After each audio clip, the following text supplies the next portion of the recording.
그레이스교에서 진행하는 기독교 고전 매일 읽기 프로젝트 존 버년의 철로역정 제1부 11장. 크리스천은 믿음이라 불리는 훌륭한 동료를 만나게 되어 그와 함께 많은 유익한 대화를 나눈다. 계속 길을 가던 크리스천은 한 언덕에 다다르게 되었는데, 이 언덕은 순례자들이 올라가 앞을 내다볼 수 있게 일부러 쌓아 올린 것이었다. 그래서 크리스천도 언덕 위에 올라가 앞을 내다보았더니 저 앞에 믿음이 여행을 재촉하고 있는 모습을 볼 수 있었다. 크리스천은 큰 소리로 "여보시오, 잠깐 기다려 주시오. 나와 함께 길을 갑시다." 이 말을 듣고 믿음이 뒤를 돌아보자 크리스천은 다시 한번 소리를 질렀다. "기다려요, 기다려. 내가 당신을 따라잡을 때까지만 말이오." 그러나 믿음은 "기다릴 수가 없어요. 나는 내 생명을 구하려고 급히 가는 길입니다. 피의 원수가 내 뒤를 따라오고 있기 때문이요." 이 말을 듣고 다소 화가 난 크리스천은 있는 힘을 다하내어 급히 달려가서 믿음을 따라잡을 뿐 아니라 앞질러 버리고 말았다. 그리하여 앞서가던 자가 뒤에 서고 뒤에 가던 자가 앞서게 되었다. 동료를 앞질러 버렸다는 자만심으로 의기양양한 미소를 머금던 크리스천은 발밑을 주위에 보지 않았기 때문에 갑자기 미끄러져서 길 위에 넘어지고 말았다. 그는 믿음이 따라와서 그를 일으켜 줄 때까지 일어날 수 없었다. 꿈에 보니 그들은 매우 사이가 좋게 함께 걸어가면서 순례 여행 도중에 그들에게 일어났던 모든 일들에 대해서 다정한 대화를 나누고 있었다. 크리스천이 먼저 이야기를 시작했다. "존경하고 친애하는 나의 형제 믿음씨, 내가 당신을 따라잡아 만나게 된 것이 몹시 기쁩니다. 하나님께서 우리의 마음을 녹여주시어 이렇게 함께 즐거운 동반자로서 여행할 수 있도록 도와주신 것에 감사드립니다." 믿음이 대답했다. "경애하는 친구여, 사실은 우리가 살던 도시를 떠나올 때부터 당신과 함께 가려고 생각했는데 당신이 그만 먼저 떠나버렸기 때문에 할 수 없이 나도 이렇게 먼 길을 혼자 떠나오게 된 것이지요." 크리스천이 말했다. "당신이 날 따라서 순례 여행을 떠나기 전에 얼마 동안이나 멸망의 도시에서 머물러 있었습니까?" 믿음이 대답했다. "당신이 우리의 도시를 떠나자마자 가까운 장래에 하늘로부터 유황불이 떨어져 내려 온 도시가 잿더미가 돼버릴 거라는 굉장한 소문이 순식간에 쫙 퍼졌지요. 그래서 나도 더 이상 지체할 수가 없어 길을 떠나온 것입니다." 크리스천이 물었다. "뭐라고요? 그래, 이웃 사람들이 그런 말을 했단 말입니까?" 믿음이 대답했다. "그렇습니다. 한동안 그 이야기가 모든 사람의 입에 오르내렸지요." 크리스천이 말했다. "아니, 그렇다면 어째서 당신 이외의 사람들은 위험을 피하여 도시를 떠나오지 않았습니까?" 믿음이 대답했다. "이미 말씀드린 바와 같이 이야기는 많이 돌았지만 그것을 확실하게 믿는 사람은 별로 없었어요. 당신에 대한 이야기가 한참 열띤 논쟁을 일으키고 있을 때 몇몇 사람들이 당신과 당신의 필사적인 도피, 즉 그들은 당신의 순례 여행을 이런 식으로 불렀지요. 그 필사적인 도피를 조소하는 것을 들었습니다. 그러나 나는 우리의 도시가 하늘에서 내려온 유황불로 인하여 멸망당할 것이라는 이야기를 믿었고 지금도 여전히 믿고 있지만 그래서 도망쳐 나온 것입니다." 크리스천이 말했다. "혹시 유순이라는 이웃 사람에 대해서 들어본 적이 있습니까?" 믿음이 대답했다. "예, 들었지요. 듣자 하니 그는 당신을 따라 나섰다가 멸망의 늪에 빠졌다고 하더군요.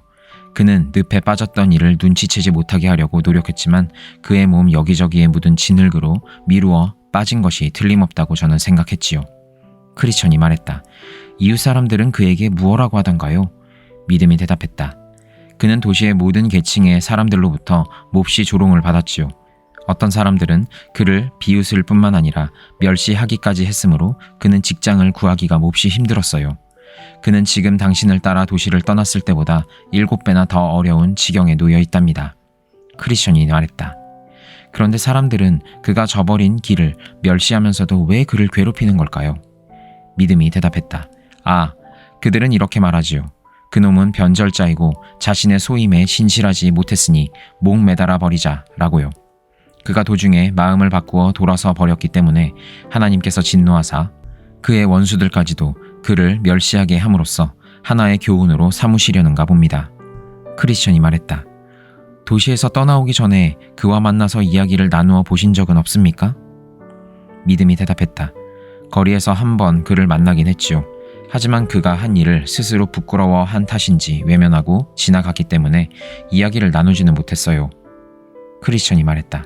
참 안 됐군요. 처음에 그와 함께 길을 떠날 때는 저도 그에게 희망을 가지고 있었는데 이제 도시가 멸망하는 날 그도 함께 멸망해 버리지 않을까 두렵군요. 왜냐하면 참된 속담에서도 말했듯이 그는 마치 개가 토한 것을 다시 먹고 돼지가 씻은 후에 다시 더러운 구덩이에서 뒹구는 격이 되었기 때문입니다. 믿음이 말했다. 저도 그가 당신이 말한 것처럼 멸망당할까봐 두려워하고 있지만 누가 그렇게 되는 것을 감히 막을 수 있겠습니까? 크리스천이 말했다. 그럼 믿음씨, 그에 대한 이야기는 이만하기로 하고 우리에게 직접 관계되는 이야기나 나누기로 합시다. 이제 당신이 여기까지 오는 길에서 무엇을 보고 겪었는지 이야기해 주십시오. 반드시 무언가 만났으리라고 여겨집니다. 그렇지 않다면 오히려 이상한 일이지요. 믿음이 말했다. 당신은 오는 도중에 절망의 수렁에 빠졌던 모양인데 저는 다행히 빠지지 않고 무사히 좁은 문까지 올 수 있었습니다. 단지 도중에 바람둥이라는 못된 여자를 만나 하마터면 큰일 날 뻔했지요. 크리스천이 말했다. 당신이 그 여자의 그물에 걸려들지 않았다니 참으로 다행스러운 일입니다. 요셉도 그 여자 때문에 곤욕을 겪었으나 당신처럼 필사적으로 피했지요. 요셉은 하마터면 그의 목숨을 잃을 뻔했는데 당신에게는 그 여자가 뭐라고 하던가요? 믿음이 대답했다. 당신도 물론 어느 정도 알고는 계시겠지만 그녀가 온갖 교태로 아양을 떨고 아첨하는 모습이란 상상할 수도 없을 지경입니다. 그녀는 온갖 쾌락과 향락을 다 주겠노라고 약속하면서 길을 떠나 자기와 함께 가자고 끈질기게 유혹하더군요. 크리스천이 말했다. 하지만 그녀가 참된 양심에 만족을 주겠다고 약속하지는 않았겠지요? 믿음이 대답했다. 당신은 내가 말하는 뜻을 알고 계시는군요. 모든 것이 다 육신과 정욕의 만족이지요. 크리스천이 대답했다. 당신이 그녀의 유혹을 피할 수 있었던 것에 대해 하나님께 감사드립니다. 여호와의 노를 당한 자는 거기 빠지리라고 했지요. 믿음이 대답했다. 아니, 그러나 저는 전적으로 그녀를 피했는지 아닌지 잘 모르겠어요. 크리스천이 말했다. 설마 당신이 그 여자의 욕망을 만족시켜 주진 않았을 텐데? 믿음이 대답했다. 물론 몸을 더럽히지는 않았지요. 마침 전에 읽은 책의 한 구절이 생각나더군요. 잠언 5장 5절에서 그녀의 발걸음은 음부로 나아가나니. 그래서 그녀의 현란한 외모에 유혹되지 않으려고 눈을 감아버렸지요. 그랬더니 그녀는 온갖 욕을 퍼부으며 물러갔고 나는 내 갈 길을 계속 갔습니다. 크리스천이 말했다. 오는 도중에 다른 습격을 받지는 않았습니까? 믿음이 대답했다. 공고산이라는 산의 중턱에 이르렀을 때 나이가 매우 지긋한 한 남자를 만났는데 내가 누구며 어디로 가느냐고 묻더군요. 그래서 나는 순례자이며 천국으로 가는 길이라고 말했지요. 그랬더니 그 노인이 말하기를 보아하니 당신은 정직한 사람 같은데 내가 주는 월급을 받으면서 나와 함께 살지 않겠소? 하고 권하지 않겠어요? 그래서 나는 그가 누구며 어디 사느냐고 물어보았지요. 그랬더니 이름은 첫사람 아담이며 기만의 도시에서 살고 있다고 대답하더군요. 그래서 나는 다시 그가 시킬 일은 무엇이며 품삯은 얼마 정도인가 물어보았습니다. 그러자 일은 많은 쾌락들 뿐이고 품삯은 그가 죽은 후에 상속인이 되는 것이라고 말하더군요. 어떤 점에서 어떻게 살며 다른 종들을 거느리고 있느냐고 물었더니 자기의 집은 아름다운 곳으로 세상에 온갖 맛있는 것들이 갖추어져 있고 종들은 전부 자신의 자손들이라고 했습니다. 그래, 자식들은 몇 명이나 되느냐고 물었더니 아들은 없고 딸만 셋이 있는데 그들의 이름은 육신의 정욕, 안목의 정욕, 이생의 자랑이며 내가 원하기만 한다면 그들 모두와 결혼해도 좋다고 하더군요. 또한 얼마 동안 내가 그와 함께 살기를 원하느냐고 물었더니 자기가 죽을 때까지 계속 같이 살자고 하더군요. 크리스천이 말했다. 그래, 결국 당신과 그 노인 간에는 어떤 결론이 내려졌소? 믿음이 대답했다. 처음엔 그의 말에 다소 마음이 끌려 그 노인과 함께 가고 싶은 생각이 일어나기도 하더군요. 그런데 그가 옳은 말을 하는 걸로 생각하며 그의 이 말을 바라보니 그의 행위를 살펴보아 노인을 멀리하라고 쓰여 있더군요. 크리스천이 말했다. 그래서 어떻게 했습니까? 믿음이 대답했다. 그러자 그가 지금 무슨 말로 온갖 유혹과 아첨을 할지라도 내가 그의 집으로 함께 따라가기만 하면 틀림없이 나를 노예로 팔아버릴 것이라는 예감이 퍼뜩 들더군요. 그래서 나는 그에게 아무리 그런 말로 꾀어도 결국 집까지 함께 따라가지는 않을 테니 말을 삼가라고 했지요. 그랬더니 그는 욕설을 마구 퍼부으면서 내 뒤로 사람을 하나 딸려보내 가는 도중에 몸과 마음을 한껏 괴롭혀 주겠노라고 악담을 하더군요. 그리하여 내가 그로부터 떠나려고 등을 돌리는 순간 그가 나의 몸을 움켜쥐고 어찌나 세게 비틀며 끌어당기던지 마치 몸의 한쪽이 떨어져 나가는 것 같았어요. 그때 나는 오호라 나는 공고한 사람이로다 라고 외치면서 쉬지 않고 달려 산 위로 올라갔지요. 마침내 산의 중턱쯤에 이르렀을 때 뒤를 돌아보니 한 사나이가 바람처럼 빨리 내 뒤를 쫓아오는 것이 눈에 띄더군요. 결국 그는 정자 한 채가 서 있는 부근에서 나를 따라잡고 말았어요. 크리스천이 대답했다. 아, 그 정자 말이군요. 내가 피곤해서 잠시 쉬려고 앉았다가 그만 잠에 빠져버리는 바람에 가슴에 품었던 두루마리를 잃어버렸던 곳이에요. 믿음이 대답했다. 아, 그런데 형제여, 내 말을 좀 끝까지 들어주시오. 그 남자는 나를 따라잡자마자 다짜고짜 나를 내려치는 바람에 난 땅에 나동그라져서 한동안 죽은 듯이 정신을 잃고 말았지요. 마침내 내가 어렴풋이 정신을 차렸을 때 왜 이토록 심하게 구느냐고 했더니 그는 대답하기를 최초의 인간인 아담의 유혹에 보이지 않게 마음이 끌렸던 죄 때문이라고 하면서 또 한 번 세차게 가슴을 내려치며 때리는 바람에 나는 또다시 벌렁 뒤로 자빠져서 전처럼 정신을 잃은 채 죽은 듯이 그의 발꿈치 밑에 쓰러져 있었습니다. 다시 정신을 차렸을 때 나는 자비를 베풀어 달라고 간절하게 소리쳤습니다만 그는 자비를 베푸는 방법을 알지 못하겠노라고 하면서 다시 저를 내리쳐 쓰러뜨려 버렸어요. 어떤 사람이 그의 곁을 지나가면서 그를 만류하지 않았더라면 아마 그는 나를 죽여버렸을 것입니다. 크리스천이 말했다. 그를 만류한 사람이 누구였습니까? 믿음이 대답했다. 처음에는 알아보지 못했지만 옆으로 지나가실 때 보니 손과 옆구리에 구멍이 나 있는 것으로 보아 그분이 바로 주님이라는 것을 알아차릴 수 있었지요. 그래서 난 계속 산 위로 올라갈 수 있었습니다. 크리스천이 말했다. 당신을 뒤쫓아와서 때린 사람은 모세입니다. 그는 어떤 사람이든지 용서해주는 법이 없고 그의 율법을 어긴 사람들에게 자비를 베푸는 아량도 모르는 사람이지요. 믿음이 대답했다. 그것은 저도 알고 있습니다. 그를 만나게 된 것이 이번이 처음은 아니니까요. 내가 고향에서 평안하게 살고 있을 때 찾아와서 이곳에 계속 머물러 있으면 집 전체를 몽땅 태워버리겠다고 말한 사람이 바로 그였으니까요. 크리스천이 말했다. 혹 당신이 모세와 만났던 언덕의 꼭대기에 집이 하나 서 있는 것을 보지 못하셨습니까? 믿음이 대답했다. 물론 보았지요. 그 앞에서 으르렁거리고 있는 사자들도 보았는데 그때가 바로 정오여서 사자들이 낮잠을 자고 있다고 생각했지요. 또한 해질 때까지는 아직 시간이 많이 남아 있어서 문지기 앞을 지나쳐 산 아래로 그냥 내려갔습니다. 크리스천이 말했다. 문지기가 그러는데 당신이 그냥 지나가는 것을 보았다고 하더군요. 그런데 당신이 한번 그 집을 방문했더라면 좋았을 걸 그랬어요. 그들은 당신이 죽을 때까지 잊지 못할 매우 희귀하고 값진 것들을 당신에게 보여주었을 테니까요. 참, 그런데 겸손의 골짜기에서는 아무도 만나보지 못했습니까? 믿음이 대답했다. 만났지요. 불만이라는 사람을 만나보았는데 자기와 함께 다시 돌아가자고 열심히 저를 설득하는 것이었습니다. 이유인즉 겸손의 골짜기에는 아무리 봐도 명예로운 것이 없기 때문이라나요? 또한 내가 그리로 가는 것은 교만, 오만, 자만, 세상 영광 등 다른 많은 친구들을 배반하는 행위라고 하더군요. 또한 골짜기를 계속 헤쳐나가는 어리석은 행위를 내가 스스로 저지른다면 그들을 몹시 기분 상하게 만드는 행위가 될 거라고 주장하더군요. 크리스천이 말했다. 그래서 어떻게 대답해 주었습니까? 믿음이 대답했다. 당신이 언급한 그 모든 사람들이 나의 친족이라고 주장하는데 물론 사실상 혈통을 따지면 옳은 주장이긴 하지만 내가 이 순례자의 길에 들어섰을 때 그들은 나와 절연을 선언했고 나도 역시 그들을 멀리했으니 이제 더 이상 그들은 나에게 혈통 관계를 따질 필요가 없게 되었다고 그에게 말해 주었지요. 더구나 이 골짜기에 대한 그의 생각은 무척 빗나간 것이라고 말해 주었지요.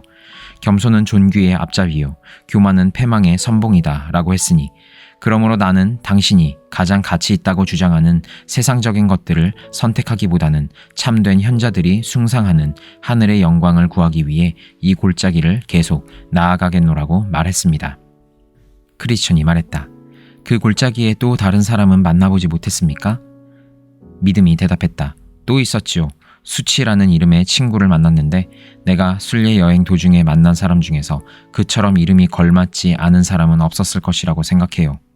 다른 사람들 같으면 얼마만큼 논쟁을 한 뒤에 다소 마음을 돌리거나 단념하고 마는데 이 철면피 같은 인간은 그저 막무가내였으니까요. 크리스천이 말했다. 아니, 도대체 그가 무슨 말을 하던가요? 믿음이 대답했다. 무슨 말이냐고요? 글쎄, 그 작자는 종교 그 자체를 부정하는 것이었어요. 사람이 종교에 마음을 두는 것 자체가 가련하고 비열하고 무기력한 일이라는 거예요.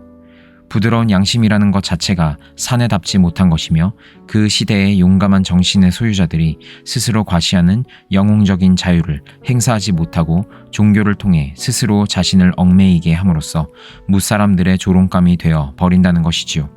또한 그는 권세가 있고 부유하고 지혜로운 사람들이면 거의 다 하나님을 구해야 한다는 내 의견에 동의하지 않을 것이며 믿음을 통하여 장차 무엇을 얻을 수 있을지 확실히 알지도 못하면서 스스로 세상의 모든 쾌락을 버리고 어리석은 바보가 되라고 쉽사리 설득당하지도 않을 것이라고 하더군요. 게다가 옛부터 순례자가 되는 사람들은 모두 비천하고 낮은 신분을 가진 사람들로서 자신이 살고 있는 현세조차 알지 못할 뿐더러 자연과학을 전혀 이해하지 못하는 무식한 자들이라고 놀리는 것이었습니다. 그 밖에도 여기서 내가 다 말하지도 못할 정도로 많은 것들을 말했는데 예를 들자면 설교를 들으면서 울며 슬퍼하는 것은 수치스러운 행동이며 예배가 끝나고 집으로 돌아가면서도 한숨 짓고 괴로워하는 것은 우스꽝스러운 짓이라고 말하더군요. 사소한 잘못을 저지르고 나서도 이웃 사람들에게 용서를 비는 것이라든지 조금이라도 돈을 빌리면 반드시 갚는 것 등 모두가 수치스러운 일이라는 거예요.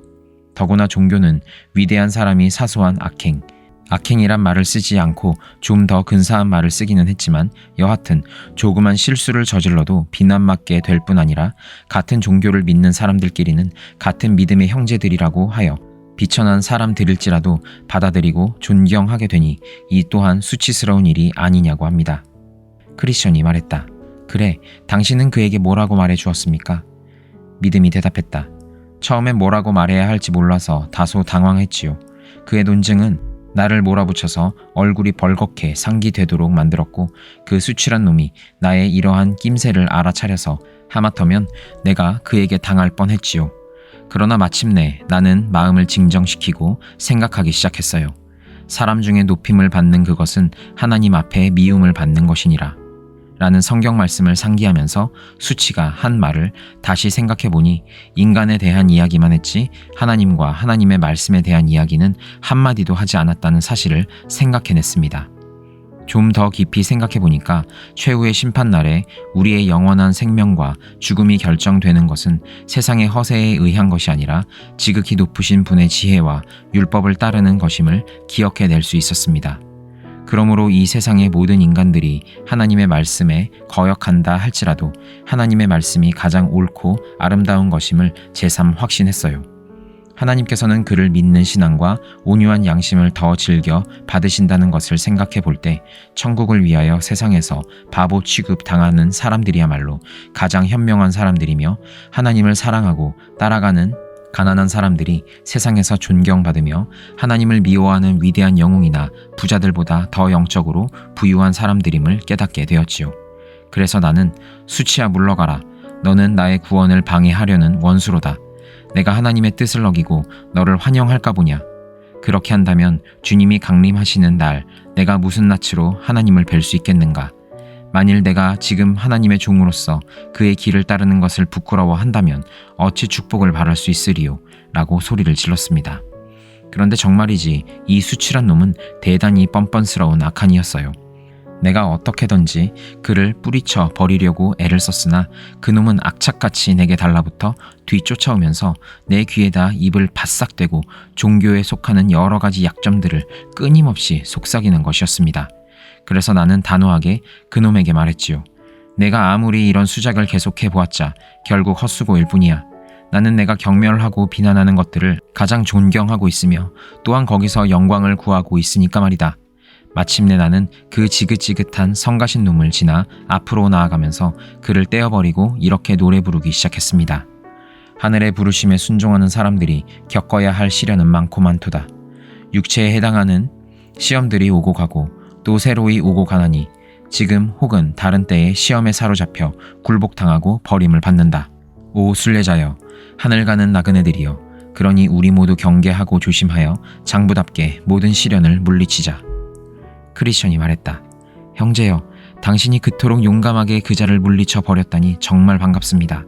당신이 말씀하신 대로 그 자는 도대체 이름에 걸맞지 않는 자입니다.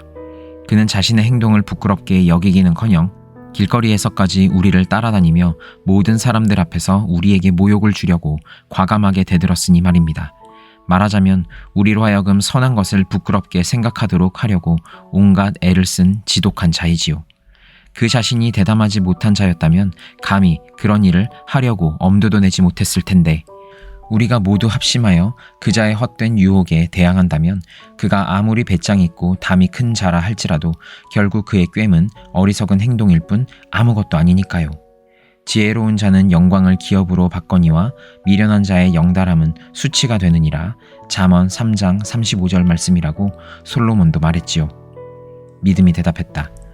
우리는 모두 수치에 대항하여 온 세상 사람들에게 진리를 펴는 일에 용감하게 해달라고 하나님께 간구해야 한다고 생각합니다. 크리스천이 말했다. 네, 옳은 말씀입니다. 그런데 그 골짜기에서 또 다른 사람을 만나보셨습니까? 믿음이 대답했다. 아니, 만나지 못했어요. 수치와 헤어진 후 나머지 길을 걷는 동안, 그리고 사망의 음침한 골짜기를 지나는 동안에도 내내 햇볕이 쨍쨍 빛나고 있었으니까요. 크리스천이 말했다. 그거 참 다행스러운 일이었군요. 나의 경우는 당신과 전혀 달랐으니까요. 그 골짜기에 들어서자마자 아볼로온이라는 지독히 무시무시한 악마를 만나 오랜 시간 격투를 벌였고, 정말이지 결국 그놈한테 죽임을 당할 줄로 생각했습니다. 특히 그놈이 날 넘어뜨리고 깔고 앉아서 마구 짓누를 때에 온몸이 산산조각으로 부서져 버리는 것 같았어요. 더구나 그가 날 던졌을 때 내 손에서 칼이 빠져 달아나자 그는 자신만만하게 나를 죽여보겠다고 장담했으니까요. 그때 나는 하나님께 호소했는데 사랑이 충만하신 그분은 내 외침을 들으사 온갖 고통 가운데서 나를 구원해 주셨습니다.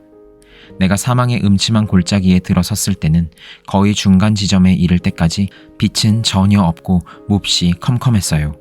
그래서 하마터면 죽을 뻔한 고비를 여러 번 넘기다가 마침내 새벽이 되면서 태양이 떠올라와 남은 절반 이상의 길은 훨씬 쉽게 조용히 걸어올 수 있었지요.